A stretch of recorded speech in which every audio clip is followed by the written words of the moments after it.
স্বাগতম বন্ধুরা। সেদিনে যে কচুরিপানার সাথে যে ছবিগুলো দিয়েছিলাম, যে স্থানে গিয়ে ছবিগুলো উঠেছিলাম এটাই সেই স্থান। দেখুন, শত শত হাজার হাজার কচুরিপানা ফুল এক প্রাকৃতিক নৈসর্গিক দৃশ্য সৃষ্টি করেছে।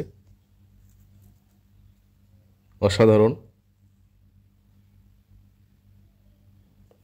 আমি যেখানে দাঁড়িয়ে আছি এটার ডান পাশে এবং বাম পাশে এবং আমার সামনের দিকেও প্রচুর পরিমাণে কচুরিপানা এবং দূরে গাছগাছালিতে ভরপুর।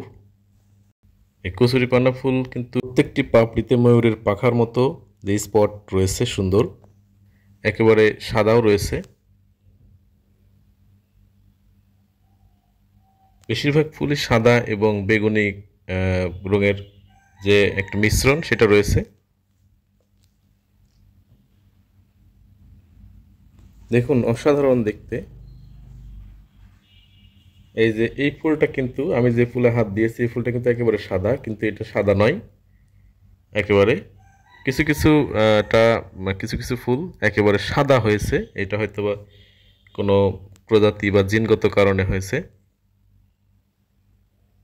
আসলে সব প্রজাতিতেই কিছুটা মিউটেশন থাকে, উদ্ভিদ হোক বা প্রাণী হোক। মিউটেশন প্রক্রিয়ার মাধ্যমে জিনগত পরিবর্তন হয়।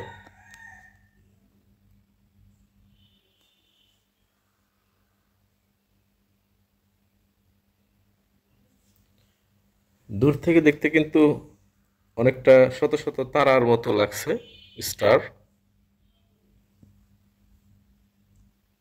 এক অন্যরকম প্রাকৃতিক দৃশ্য। সবাইকে অনেক ধন্যবাদ। ভালো থাকবেন, সুস্থ থাকবেন, শুভকামনা রইল।